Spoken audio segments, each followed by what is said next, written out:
Welcome back to Outdoors with Larry Rea on ESPN 790 AM. Brought to you proudly by Tennessee Wildlife Resource Agency, Barton Power Sports, Sportsman's Warehouse, and Best Care Home Services. Hey, good Saturday morning. Welcome back to Outdoors with Larry Rea. Give me some noise over there. Come on now. We can oh, this is my... Now, is that not cool? Is that not cool on the radio? Billy Yargis, is that not cool? Oh yeah. That's yeah, have you ever heard that before, Billy? So yeah, a few times. A few times. Hey, we are really on this special show. Last week we previewed the Bassmaster Classic with 6 of the top anglers that's going this weekend in Houston, Texas, and you can go to lroutdoors.com.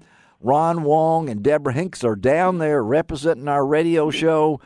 Kicked off yesterday. We'll go through Sunday. Pulling for a lot of those Strike King guys down there. And we're going to announce on next week's show the winner of the Pick the Classic contest that we got. It ended on midnight on the 23rd, and we had a lot of entries. Some of them were kind of low on the weight, so I hope that the winning weight is more than that. We're talking turkeys today, and who better to follow Harold Knight than Billy Yargis, and we're really glad to have Billy on with us this morning. He's down in Thomasville, Alabama, where he's not only hunting, but he spoke at a church last night. Good morning, Billy. Good morning, Larry. How are we doing? I'm doing great. You know, Billy, I still can't handle you in the senior division. I mean, that just doesn't sound right now. I mean, I'm not aging you, but how old are you? I'm 53. 53, and they're sticking a 53-year-old guy in the senior division. You know, I don't know what the difference is. You got the same mouth and everything else that you had, but age catches up with you. But you talk a little bit. I wanted all these guys in the room are listening. The difference between competitive calling, Billy, and what you're doing this weekend in Alabama is going for a bird. So talk about the difference. The difference is, Larry, you're trying to impress people when you get up there on stage, and when you go to the woods, you're just trying to impress a turkey. You're trying to deceive them into believing that you're actually a real live wild hen turkey that only weighs about 8 pounds. But the turkeys are a little more forgiving. The judges, on the other hand, they're not. I mean, they absolutely will. You know, they'll really score you down if you make any kind of what we call a slip or anything in that. Yeah. And you hear turkeys make those sounds all the time, so it's not a huge issue with that part.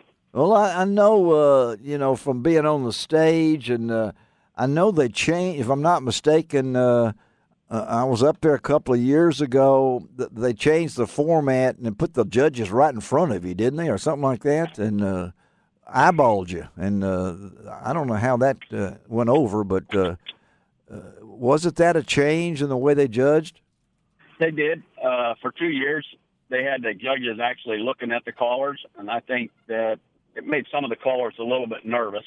Yeah. Especially the younger callers. You're sitting there looking at the judges, and I know I did this right in the very beginning. When you have, I always considered Walter Perry as one of the best callers in the world, you yes. know, and if he was sitting there looking right at me calling, I mean, that was going to make me nervous. It Oh, doesn't sure. bother me as bad anymore, but I can only imagine what some of those guys were going through when they're sitting there looking at somebody like Ray eyeballing them while they're making every sound they're making. Yeah. There's enough pressure as it is, right?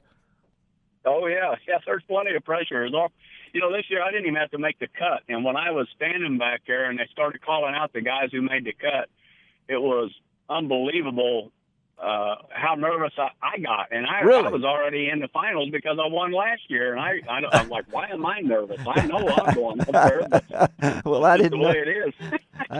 well, there's a comparison. There's somebody told me between nerves on the stage and nerves when that big gobbler's coming at you. And that's there's different types of nerves. And these guys here in the room, I got Ray Glass over there and Charles Petrie from Plain Jane Box Calls, and they're getting ready to go to Texas next weekend where they go and kill birds. And the enthusiasm of those two guys, one of them's 102 and the other one's 90, I think, just about like that. So talk a little bit about on the stage, the nerves, and when you're out there. You still get them, don't you? I mean, when that big guy's coming at you. Oh, yeah, there's a lot of times. You really gotta. It's about the same difference when you're standing on the stage. Yeah. You're going to be nervous, or when you're calling to that gobbler that's only 50 yards away and he's just out of sight. You just can't quite see him. You're trying to blow that turkey call and just do a real soft yelp and try to get him coaxed in a little bit closer. Yeah. You have to be able to call even though you are nervous. And I had a lot of guys ask me, how do you not get nervous when you walk up on that stage? And I said, I still get nervous. The whole difference is, just like turkey hunting, you have to learn how to call even though you are nervous. Well, that's and again, we're talking to our good friend Billy Yargus out of Hannibal, Missouri, down in Thomasville, Alabama, where they've already started their season. And Billy, I've asked some of the guests on the show today, when did you kill your first turkey? Do you still remember it? Tell us a little bit about that experience. Oh, yeah, in 1981, I was using a perfection call, a 3D Omega is what they called it. It was a brown call, had 3 reeds, no cuts in the reeds. Back then they didn't even know about cuts in the reeds at that point. But I was sitting there calling, and I remember I had a gobbler and 6 hens coming in on my left, and 2 coyotes come in, and they scattered all over, and they just kind of shot me. I mean, you might as well pop me with a pin right then. And it wasn't just a few minutes later, I had a Jake come running in from my right when I was calling, and I ended up stopping him and ended up getting a shot off and killed him. Yeah, it was a pretty excitable moment. I was hunting on the Mark Twain Lake in 1981, and I'll never forget it. How old were you? I was 17. 17. So the thrill is still there. What did you use that first gun? Harold Knight said the first gun he used was a double barrel. One barrel didn't work. So I don't know. So what were you? And tell us a little bit about what did you have on? I've got a new vest, Billy. I'm going to use next Saturday that Alp sent me. It's got 22 pockets. You know, I'm not sure. I don't where I'm going to put everything. So talk about a little bit about that first kill and what you might have been wearing and where we are today. Yeah, well, I first started off with I started off wearing corduroy pants, so brown corduroy pants, because I didn't have camouflage. And my mom and dad had bought me they did buy me just the old woodland green camouflage parka that I was wearing, and I had a camouflage hat, I think, come from a seed company or something. And I was using a Winchester 20 gauge single barrel is what I was using. There you go. That was my first gun. I put they held 3-inch shells, so it done the job. I mean, yeah, a lot of guys now they think they got to shoot 70, 80 yards, but you want to pull that turkey and get him right in there close. You should be able to use a 20 gauge easy enough. But yeah, things have definitely changed. I always use face paints. Yeah. I got tired of washing that stuff off and finally went and got me a face mask. and did that, and I know how. What's the closest you've ever killed a turkey? Oh, wow. I'd say probably 5-6 steps away. Whoa! Hey, how about you guys over here? Ray Glass, what's the close? At least that close. At least that close. How about you, Charles Petrie? Well, he stepped out of the tree that I was leaning on. Ray was telling me. As soon as he got past the end of the gun barrel, I killed him. Oh my gosh! Okay, well, that is close. Anybody got any closer than that? Turpin? 3 steps. Okay. Again? 5 yards. 5 yards.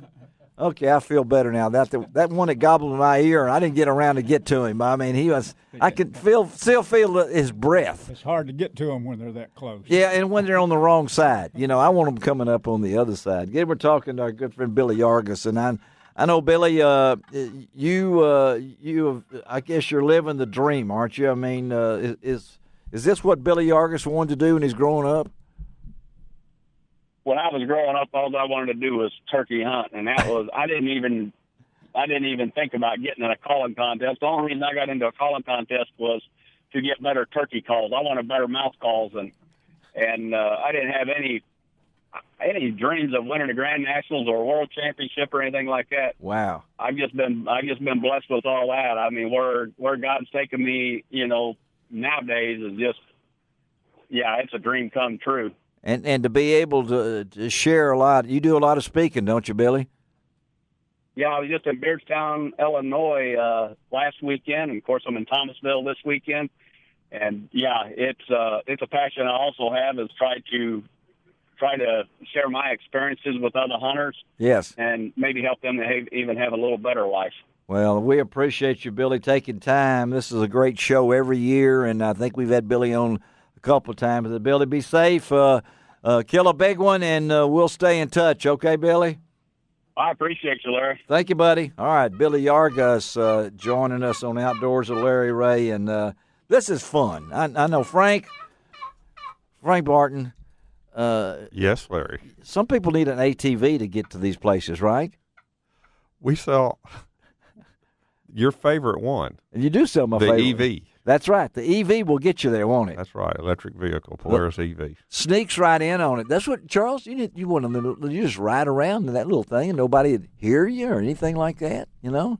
I've been riding in one for years. Oh, I know it. I wanted him to pull it up and say that to me a little bit.